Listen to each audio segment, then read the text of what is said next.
बेटा हम लोग बात कर रहे थे पैंक्रियाटिक जूस के बारे में। आपको बताया गया बेटा कि ये जो पैंक्रियाटिक जूस है बेटा ये निकलता है पैंक्रियाज के एक्सोक्राइन पार्ट से। कहाँ से निकलता है? पैंक्रियाज के एक्सोक्राइन पार्ट से।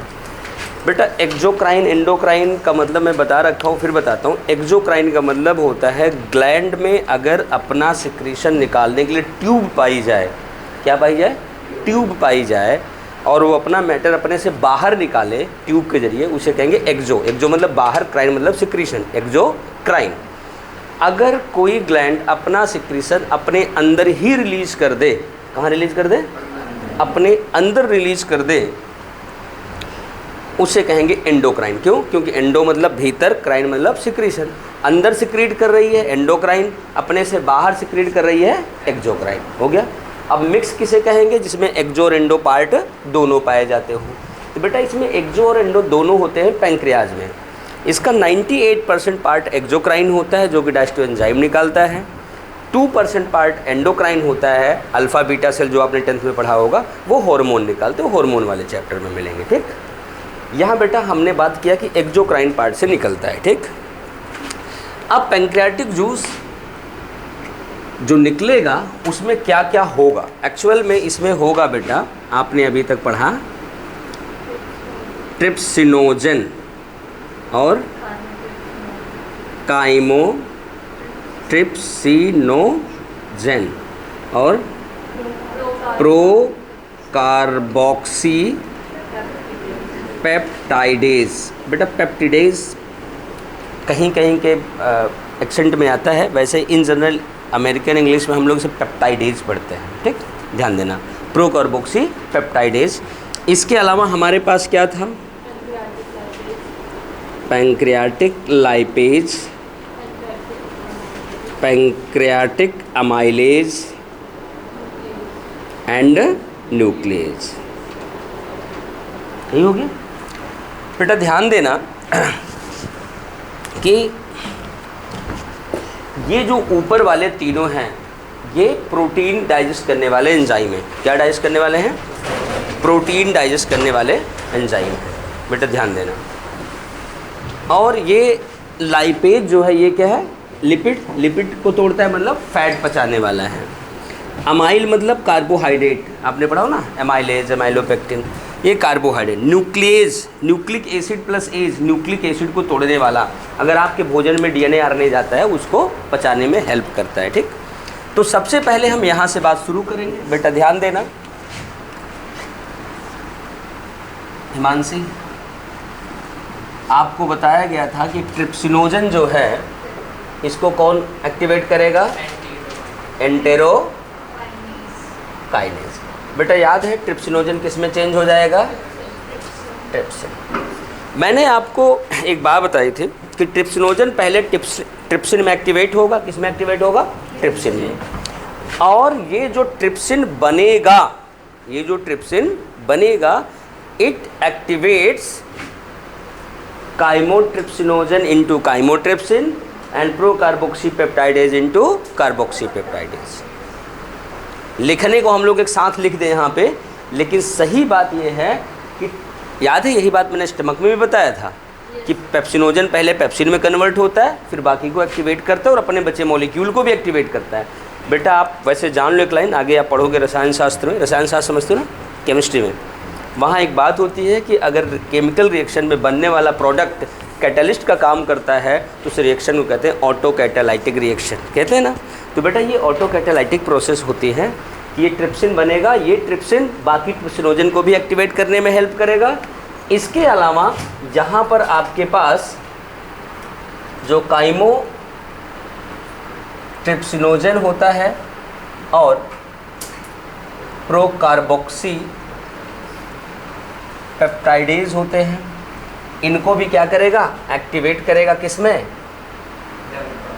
काइमो ट्रिप्सिन और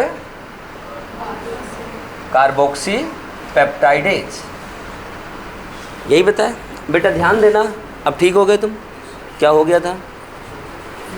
फीवर आ गया। बेटा ध्यान देना, ये जो ट्रिप्सिन है ये पेप्सिन की तरह क्या होता है, एंडोपेप्टाइडेज। एंडो मतलब भीतर, एंडो मतलब भीतर, अमन, एंडो मतलब भीतर। अगर प्रोटीन चेन ऐसे लंबी है, ये अमीनो एसिड्स हैं जो मैंने गोल गोल बनाए हैं, अगर इनको किनारे से एक एक निकालें तो हम कहेंगे एक्सोपेप्टाइडेज, अगर बीच से कहीं से तोड़े तो हम कहेंगे एंडोपेप्टाइडेज। ये ट्रिप्सिन और पेप्सिन क्या होते हैं, प्रोटीन चेन को बीच से तोड़ते हैं, इसलिए इनको क्या कहा जाता है, एंडोपेप्टाइडेज। सही है ना। तो बेटा ये स्टमक में थोड़ा सा प्रोटीन डाइजेस्ट हुआ, जो बचा है वहाँ पर एसिडिक डाइजेस्ट हुआ था, बेसिक और न्यूट्रल वाले तो बाकी ही है, वो यहाँ आए तो ये प्रोटीन को डाइजेस्ट करेगा कौन, ट्रिप्सिन, फिर तोड़ेगा चेन में, किसमें, प्रोटियोज और पेप्टोन, प्रोटियोज एंड पेप्टोन्स। एक बात और बताएं, आपको मैंने बताया था कि बुक वालों ने क्या किया है, ये पेप्टोन और प्रोटियोज हटा दिया है, प्रोटियोज और पेप्टोन्स हटा दिया है। इन्होंने किया क्या है, प्रोटीन के सामने तीनों एंजाइम लिख के डायरेक्ट डाइपेप्टाइड बना दिया है। लेकिन हम लोग क्या करेंगे, इसके सामने कहिए इन दोनों को डाल के डाइपेप्टाइड में चेंज कर देते हैं। हम लोग क्या करेंगे, प्रोटियोज और पेप्टोन्स के आगे क्या डाल दिया, काइमोट्रिप्सिन और कार्बोक्सी पेप्टाइडेज, किस में बदल दिया, डाइपेप्टाइड्स, हो गया। ये अभी तक हम लोगों ने प्रोटीन को इतना डाइजेस्ट कर लिया था। बेटा जो बच्चे आज सीधे पैंक्रियाटिक जूस शुरू कर रहे हैं, ये क्वेश्चन कॉपी कर लें, ठीक। बाकी यार थोड़ा छोड़ के लिखो, क्योंकि उसमें मैंने थोड़ा थ्योरी भी लिखा रखा है, वो नोट कर लेना, ठीक। तो इसको हम आगे बढ़ें। बेटा ध्यान देना, मैंने एक सवाल आपको बताया था, पूछा था, फिर आंसर बताया था। अगर कोई कार्निवोरस एनिमल है, कौन है, कोई कार्निवोरस एनिमल है, जैसे लॉयन है, टाइगर है, चीता है, लेपर्ड है, ये क्या करते हैं, जब प्रे को अपने मारते हैं तो क्या ऐसा करते हैं क्या कि वो पहले छन्नी लगा के ब्लड और मांस अलग करते हैं, फिर मांस खाते हैं, ब्लड फेंक देते हैं? ऐसा तो करते नहीं, फिल्टर लेके चलते नहीं, वो पूरा का पूरा खाते हैं। उनके बॉडी में मांस के साथ साथ ब्लड भी जाता है। सवाल यही है कि जो ब्लड का प्रोटीन होता है, क्रिस खुराना, उस ब्लड के प्रोटीन को डाइजेस्ट करने में कौन एंजाइम हेल्प करेगा? मैंने बताया था, आप ज़्यादा मत सोचना, ब्लड बस इतना सोचना, ब्लड में प्रोटीन जो भी है, बाय द वे आप नहीं जानते तो आप इतना देखो कि वो एसिडिक प्रोटीन है, एक बेसिक प्रोटीन है। ब्लड का पीएच कितना है, 7.4। 7 से ऊपर पीएच जिसका होता है वो क्या होता है, बेसिक होता है। हो गया, इसका मतलब बेसिक प्रोटीन को कौन पचाएगा, ट्रिप्सिन। कौन पचाएगा, ट्रिप्सिन।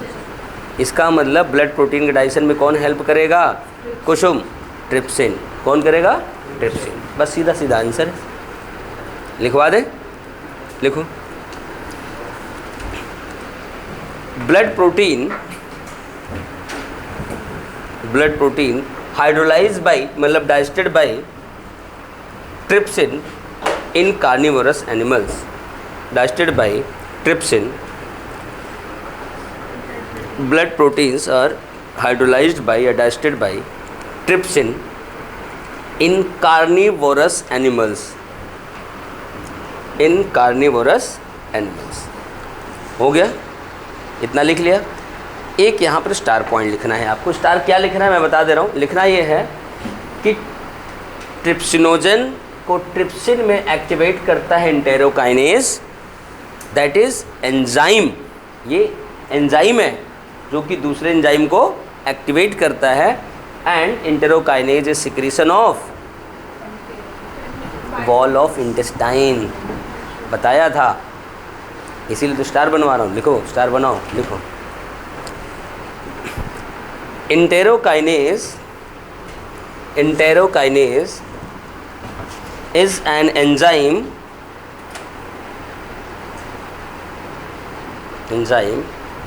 which secrete from, कहाँ secrete होगा बेटा, क्या लिखा आपने? अच्छा पहला उसे छोड़ दिया, हाँ आप लिखो पहले। Enterokinase is an enzyme which secrete from wall of intestine and activates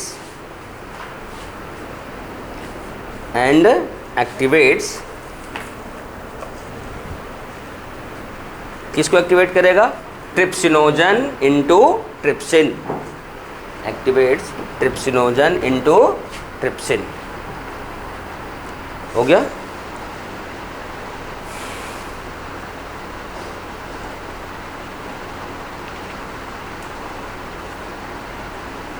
लिख लिया बेटा सबने? अब एक पॉइंट और लिखवाऊंगा। पता क्या लिखवाऊंगा? नहीं ऐसे सिंपल, पता क्या लिखवाऊंगा? हाँ, वो उसको बता रहे कि मैं बताऊं? मुझे बता दो बेटा। इधर देखो, मैं ये लिखवाऊंगा कि इंट्रोकाइनेज जब ट्रिप्सिन में बदलता है तो ये trypsin activate other enzymes, other proteolytic enzyme chymotrypsinogen and procarboxypeptide. आपको पता चल जाएगा कि ये करता है, वरना आप इसी को लिखते फिरोगे जैसे एनसीईआरटी ने लिख रखा है। एनसीईआरटी ने इक्वेशन पे इसको लिखा है, थ्योरी में सही लिखा है, आप पढ़ लेना। यही काम है कई जगह गलत करते हैं। सेल साइकिल में डायग्राम में जी नॉट फेज आगे बढ़ा दिया है और थ्योरी में सही लिख दिया है। बच्चे डायग्राम देख के आगे, आंसर गलत करके आगे। पिछली बार कई बच्चों ने क्लेम किया, वो नहीं मिला नंबर। ये जो 355 है मतलब इसका ना, वही सवाल इसका गलत हुआ था, वरना उसका 360 हो जाता है बायो में। उन्होंने माना ही नहीं। कहा सर वो हमके बेटा नोट्स देखो मैंने क्या लिखा है। कहा सर वो डायग्राम देख लिया था ना एनसीईआरटी का, वो दिमाग में छप सा गया था। उनके एनसीईआरटी अपनी बात से मुकर जाती है तो क्या करोगे? तो वरना 360 में 360 हो जाते हैं। कोई बात नहीं, 350 डॉक्टर तो बन ही गया चाहे जितना रहा हो। अब दुनिया थोड़ी पूछती तुम कितने नंबर पाए थे, सही नहीं। आप बेटा एक बार सेलेक्ट हो जाओ, नहीं पूछेगी आपको तीसरी काउंसलिंग में मिला था कि पहली काउंसलिंग में मिला था। बस डॉक्टर हो तो हो। कभी आप डॉक्टर पास जाके बोलते हो डॉक्टर साहब आप पहले आप अपनी मार्कशीट दिखाओ कहाँ से किया, फिर दवा लूँगा? वो ऐसा करते हो क्या? आपको दवा लेने से मतलब होता है कि हाँ नवमोर डॉक्टर बढ़िया इलाज करता है, क्यों? हाँ, ऐसा नहीं करते। आप जाओ तो कहे पहले ही इसका ऑपरेशन कर फिर मार्कशीट दिखाऊँगा, सही है कि नहीं? तो आगे लिखो, लिखो लाइन चेंज करके। ट्रिप्सिन activates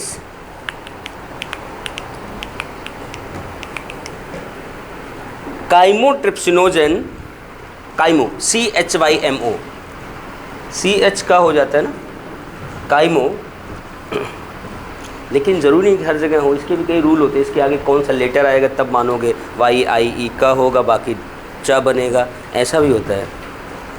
वो इंग्लिश वाले जाने, इंग्लिश में जो मैडम पढ़ाती है 9th 10th में ना, वो बताती है। एक सर भी पढ़ाते हैं क्या इंग्लिश स्कूलों में? सर भी पढ़ाते हैं? अच्छा, नहीं हम लोग के स्कूलों में तो मैडम थी नहीं। आप सोचो ऐसे स्कूल सब लोग पढ़े जहाँ मैडम थी नहीं, एक भी नहीं थी, न टीचर न क्लर्क न पियन, कोई नहीं था। वो सरकारी स्कूल था। और बेटा तब सरकारी स्कूल में कहाँ फीमेल नौकरी करती थी, अब गवर्नमेंट जॉब को प्रचलन आया है ना, तो ऐसा था। चलो लिखो, trypsin activates chymotrypsinogen and procarboxypeptidase into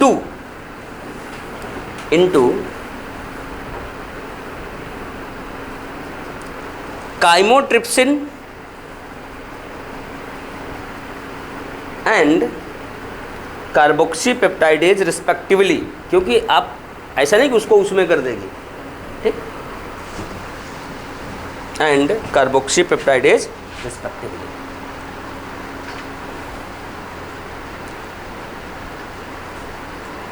लिख लिया बेटा सबने? चलो इसको मैं यहाँ से, राघव बात समझ में आई? चलो इसको यहाँ से हम उड़ाते हैं। सर वो कल गोल ब्लैडर जो था वो उसमें इन्फ्लेमेशन हो गई थी गोल ब्लैडर में, कल हो गई थी कि वो मैंने पढ़ाया था? मतलब उसमें जो CCK का काम होएगा वो तो बंद हो जाएगा। हाँ बंद हो जाएगा। तो फिर CCK से कोई डिजीज़ नहीं होगी? कुछ नहीं होगा, कुछ भी नहीं होगा। पता क्यों? क्योंकि एक चीज़ आपको पढ़ाई नहीं जाती है, वो साइटों में मैं बताता हूँ कि एक्स्ट्रा हार्मोन ग्रैन्यूल जो होते हैं उनको हमारे लाइसोसोम इंगल्फ करके मार देते हैं। उसे हम लोग कहते हैं क्राइनोफेगी। क्राइनो मतलब सिक्रीशन, फेगी मतलब खाना, सिक्रीटी सब्सटेंस को खा लेना, क्राइनोफेगी, ठीक? वो क्राइनोफेगी से नष्ट हो जाते हैं। आगे बढ़ें। चलो बेटा, अब हमारे पास है पैंक्रियाटिक लाइपेज। मैंने कई बार कहा था ना, आपको कुछ करना जरूरत नहीं, टर्मिनोलॉजी जान जाओ बस हो गया काम, ठीक। अब हमारे पास है पैंक्रियाटिक लाइपेज। पैंक्रियाटिक मतलब पैंक्रियाज का, लाइपेज मतलब लिपिड प्लस एज, फैट को तोड़ने वाला एंजाइम। पैंक्रियाज का लिपिड को तोड़ने वाला एंजाइम, यही है। अब बेटा एक बात ध्यान देना, स्टमक में भी मैंने बताया था कि जो हमारे पास लाइपेज होता है वो हमेशा बेसिक मीडियम में काम करता है, क्योंकि स्टमक में निकला था गैस्ट्रिक लाइपेज, एसिडिक होने की वजह से काम नहीं किया था, याद है ना। यहाँ बेसिक मीडियम है और बेसिक मीडियम पाते ही एक्टिवेट हो जाता है, सही है ना। तो इसका मतलब कि जो पैंक्रियाटिक लाइपेज है, इट इज़ मतलब ये क्या होगा, एक्टिव कब होगा या कौन एक्टिवेट करेगा, बेसिक मीडियम। बेसिक मीडियम पाते ही एक्टिवेट हो जाएगा, या आप कह सकते हो बेसिक मीडियम इसे एक्टिवेट करेगा, या फिर कभी कभी आप इसको ऐसे भी बोल सकते हो एक्टिवेटेड बाय बाइल जूस, क्योंकि सबसे पहले बेसिक मीडियम प्रोवाइड करना, काइम को न्यूट्रलाइज करने में हेल्प कौन करता है, बाइल जूस। मैंने बाइल के फंक्शन में भी शायद इसे बता रखा है, ठीक। आगे लिखना, पैंक्रियाटिक लाइपेज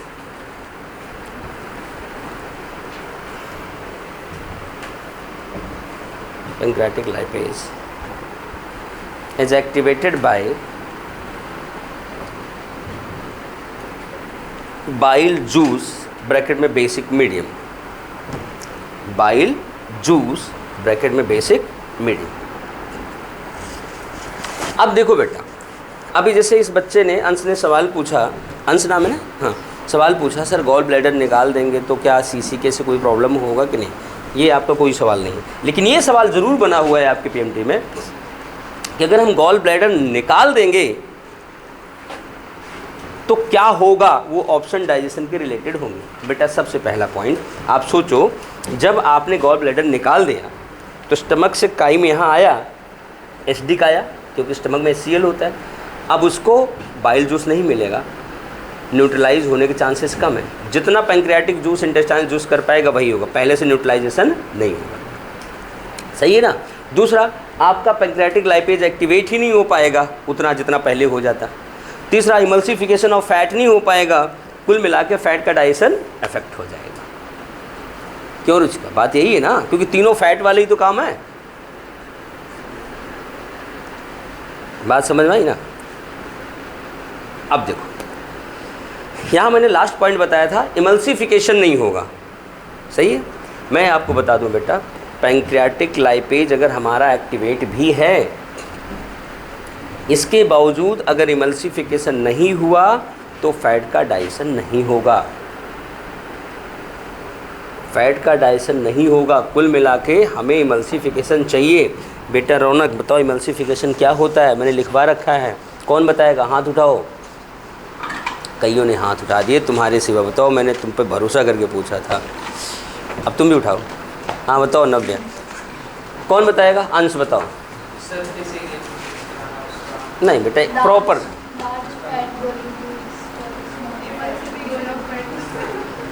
तुम लोग मतलब समझाते हो, प्रॉपर नहीं बता पाते हो। सीधे बताओ, emulsification is break down of fat into small droplets to increase surface area for action of enzyme. बोलते जाओ, जोड़ते जाओ, बोलते जाओ, जोड़ते जाओ, सही है ना।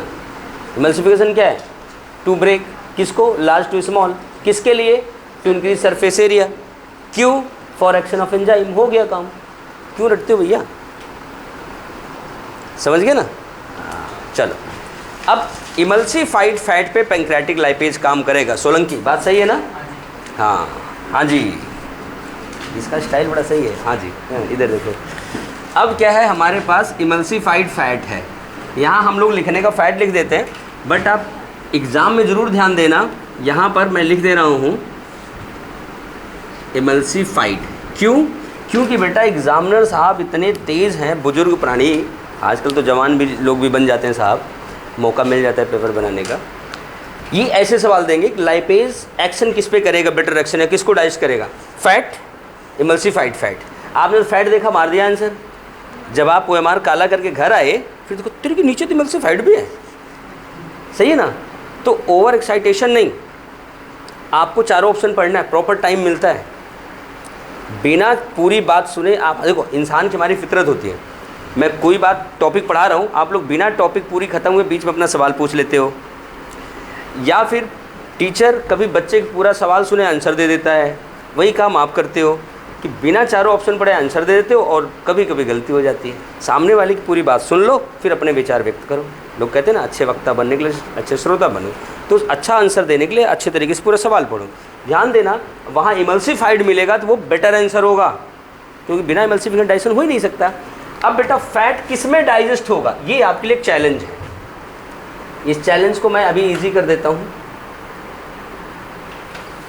अभी तक तो आपने पढ़ा था ना, ये उसमें टूटा, उसमें टूटा, उसमें टूटा। अब फैट किस में टूटा?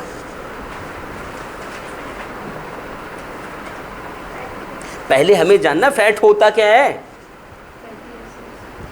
हाँ हाँ बोलो बोलो, कुछ तो सही है बेटा। देखो बेटा बोलो यार, आप 10th पास हो, गलत होगा तो मैं बताऊंगा, मेरी ड्यूटी है बताना। ये मेरा क्या कहते हैं, मोरल ड्यूटी है। हिंदी में क्या बोलेंगे इसे? नहीं, मोरल मतलब नैतिक होता है ना। अरे जो भी है यार, यार हम लोग हिंदुस्तानी हो, हिंदी इतनी कमज़ोर कैसी होती जा रही हैं?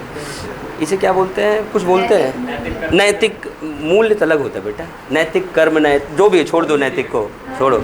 हाँ बताओ।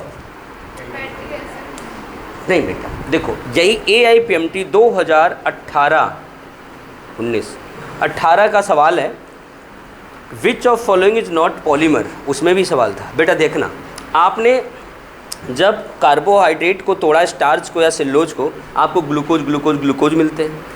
प्रोटीन को तोड़ा, अमीनो एसिड मिलते हैं, क्योंकि वो उसी के पॉलीमर है, कई मिलकर बने। लेकिन फैट के साथ ऐसा नहीं होता।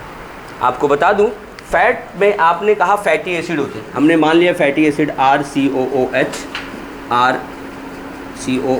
यही होता है ना फैटी एसिड। आप लोग नहीं पढ़े, मैं बता दे रहा हूँ, आगे पढ़ाऊँगा, एक चैप्टर में आएगा। ऐसे यहाँ पे 3 फैटी एसिड बेटा मिलते हैं हमारे पास।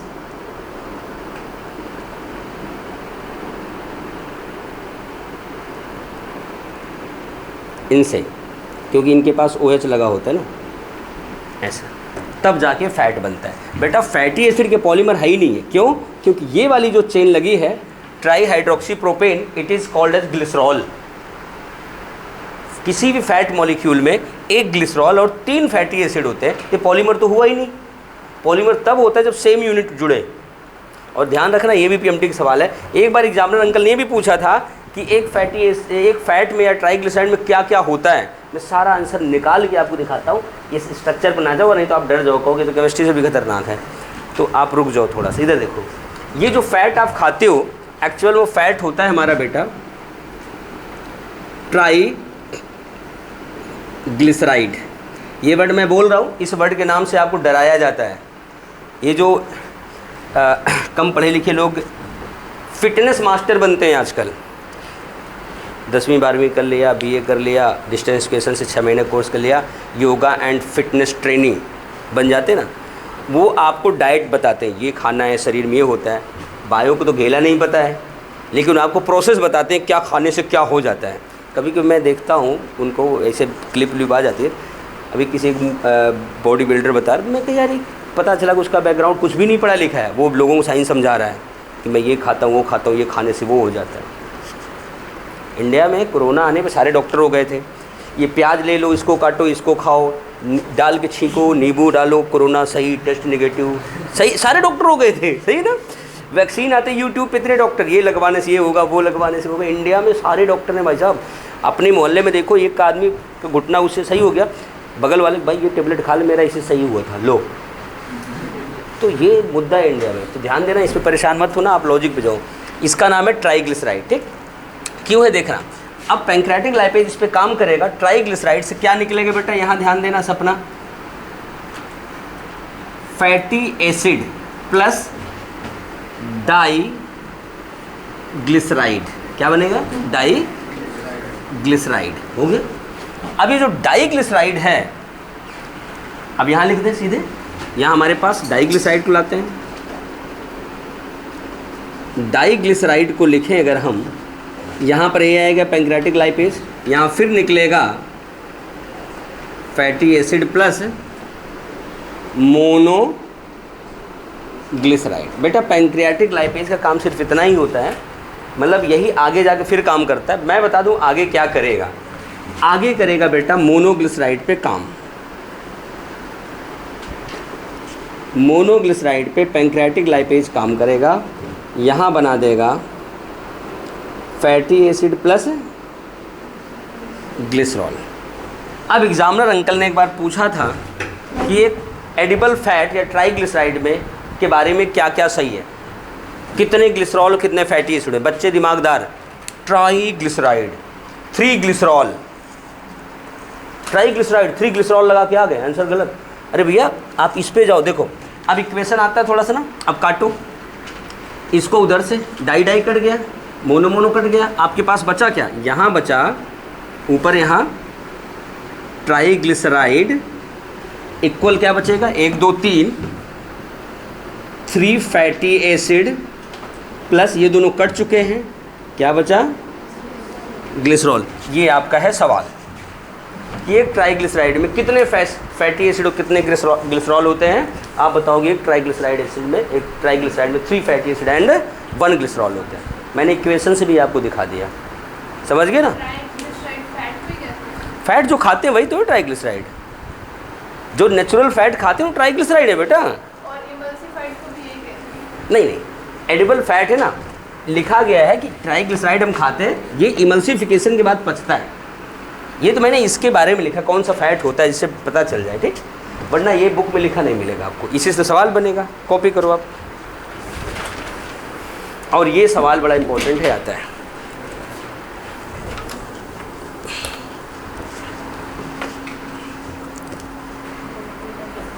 लिख लो बेटा वृंदा, हाँ ये लिखना है।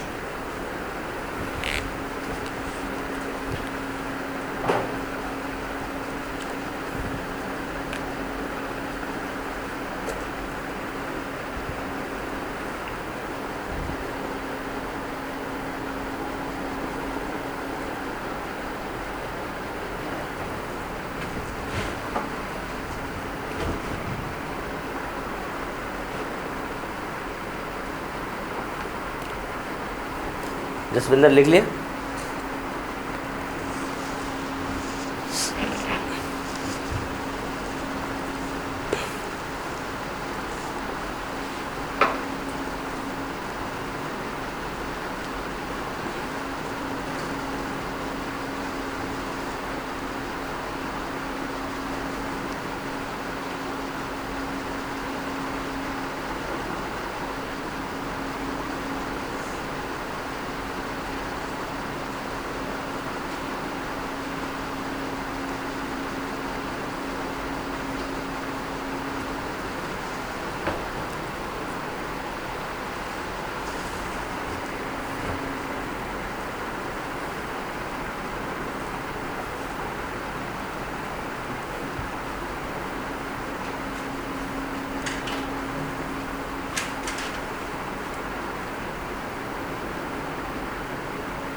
सबने नोट कर लिया, नोट कर लिया ना। चलो आगे लिखते हैं। अब बेटा हमारे पास अगला एंजाइम इसमें कौन सा है, वो है पैंक्रियाटिक एमाइलेज और न्यूक्लियेज। हम पहले पैंक्रियाटिक एमाइलेज की बात करेंगे।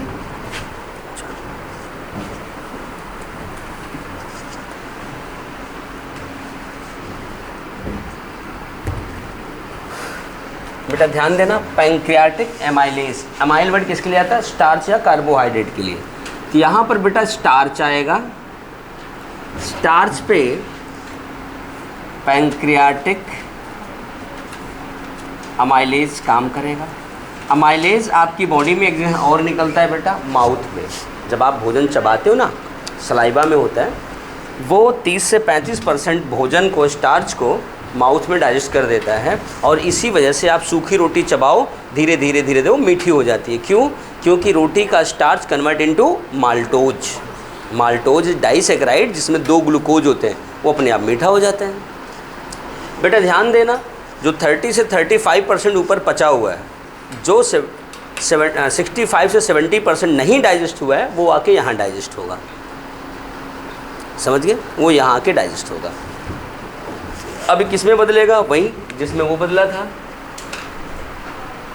Maltose and iso maltose, maltose and iso maltose. लिख लो इस बात को।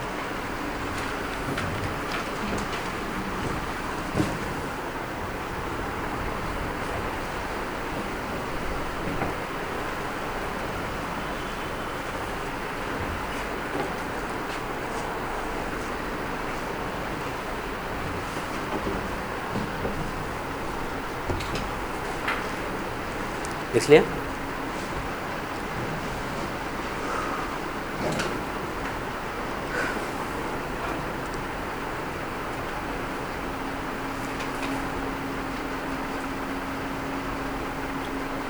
चलो आगे बढ़ते हैं। अब हमारे पास है न्यूक्लियस। बेटा न्यूक्लियस कहाँ काम करेगा, न्यूक्लिक एसिड पर।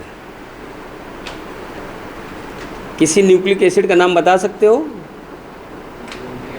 डीएनए एंड, हम इसकी बात करें बेटा, ये न्यूक्लिक एसिड होते हैं। न्यूक्लिक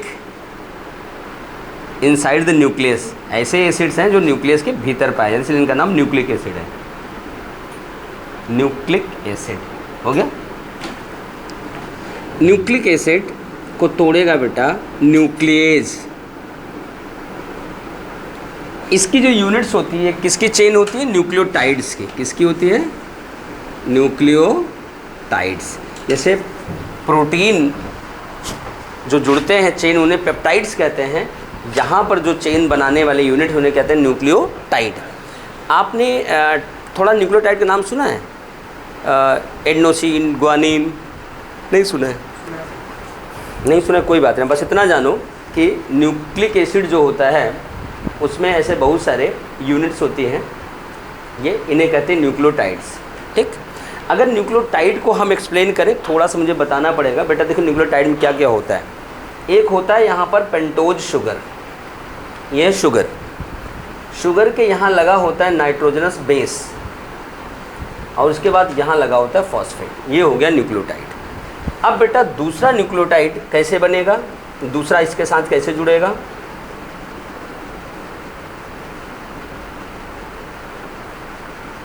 ये ऐसे से कई जुड़ जाएंगे, बन जाएगा न्यूक्लिक एसिड। अब बेटा न्यूक्लियस ने किया क्या, ये बीच वाला बॉन्ड तोड़ा। ये वाला न्यूक्लियोटाइड अलग, ये वाला न्यूक्लियोटाइड अलग, अलग हो गए ना। किसको बात समझ में नहीं है, पहले हाथ उठा दो इज्जत के साथ। हाँ, 4 इज्जत वाले बच्चे हैं। चलो बेटा, होता क्या है कि बेटा बहुत सारे न्यूक्लियोटाइड आपस में जुड़ के एक चेन बनाते हैं। जब जुड़ेंगे तो बीच में बॉन्ड बनेगा, उसी बॉन्ड को तोड़ना है। बेटा एक न्यूक्लियोटाइड ये है, एक न्यूक्लियोटाइड ये है, ऐसे यहाँ पर भी एक होगा,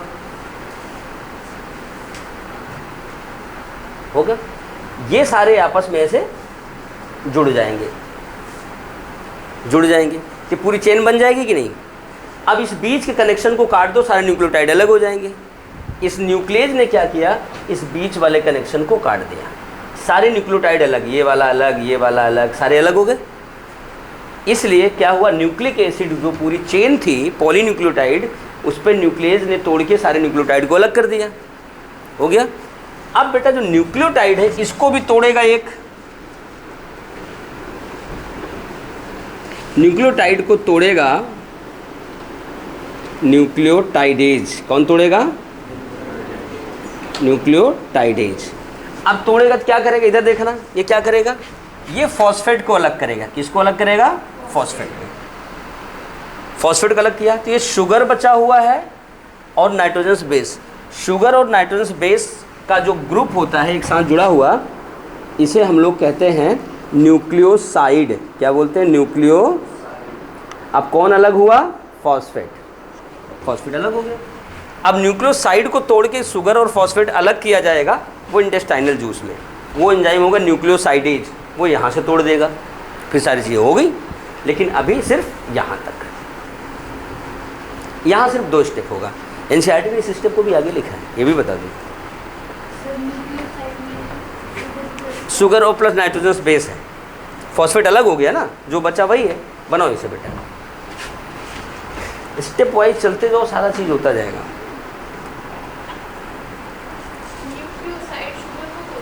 किसको? न्यूक्लियोसाइड। न्यूक्लियोसाइड में बेटा शुगर और नाइट्रोजन बेस दोनों होते हैं ना। पर फॉस्फेट तो अलग कर दिया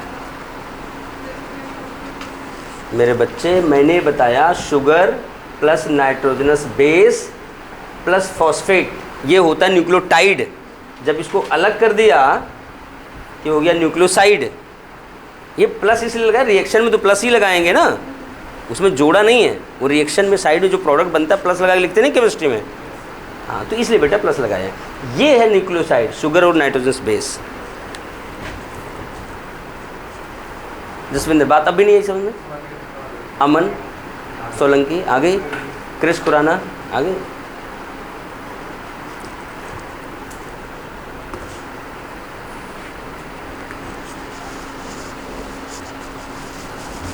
लिख लिया बेटा?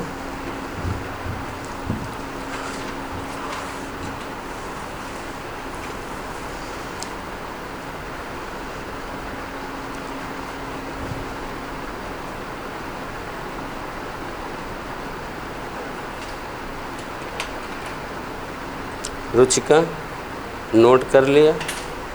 कुसुम, बात समझ में आई? न्यूक्लियोसाइड में क्या होता है? शुगर और नाइट्रोजनस बेस, और इस न्यूक्लियोसाइड में फॉस्फेट जोड़ दो तो क्या हो जाता है? न्यूक्लियोटाइड। और कई न्यूक्लियोटाइड जोड़ दो तो क्या हो जाएगा? Nucleic acid. यही होता है ना? बस इतना कर लिया सबने।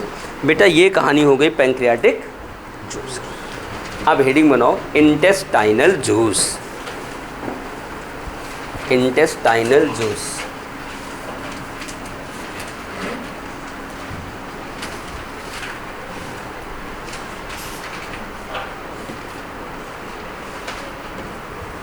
इंटेस्टाइनल जूस,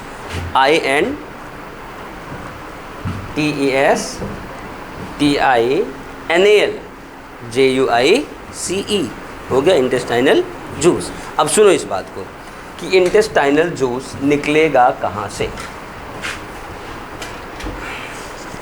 बेटा ध्यान देना, अगर हम इंटेस्टाइन को बनाएं तो आप देखना यहाँ पे ऐसे विलाई भी दिखती हैं, ऐसे वॉल दिखेगी ना, एक तरफ अगर काट दें तो बेटा यहाँ पर आप देखें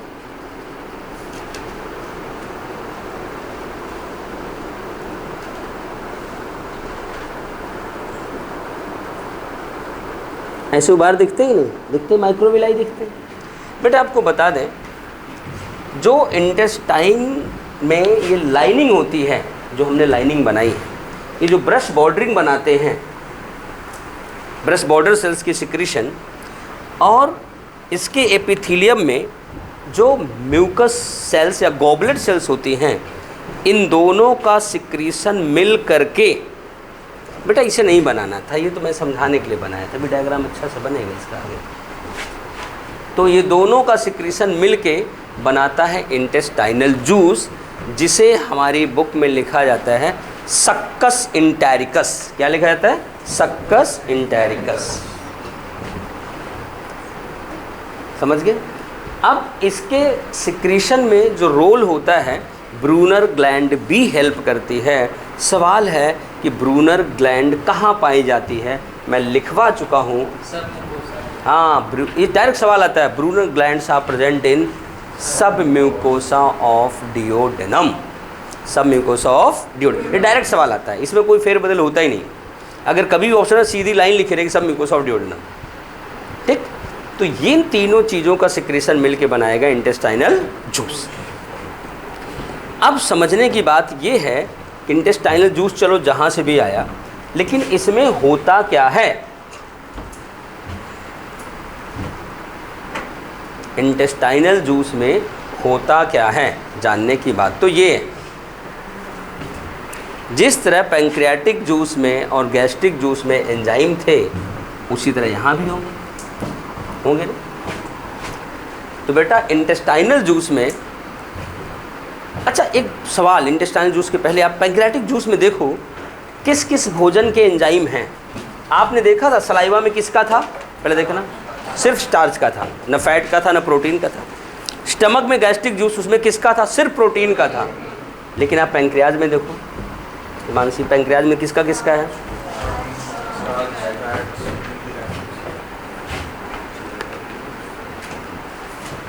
देख लिया? सबका है कि नहीं? सबका है ना? तो एक लाइन और याद रखना, मेंशन रखना अपने दिमाग में अंदर प्रिंट करके। एग्जामिनर अंकल कभी पूछ लेते हैं, which of following digestive juice is refer at complete digestive juice? क्या बताओगे? Pancreatic juice. सवाल तो बनता है क्योंकि तीनों का है, तो आप ऊपर कहीं मेंशन कर लो, पैंक्रियाट वाले में कहीं लाइन हो तो इंटेस्टाइनल जूस के ऊपर, या वहीं कहीं स्टार बना कर लो, कोई चल जाए काम। यहाँ लिखो, हाँ कहीं लिख लो, लिखो pancreatic juice is complete digestive juice.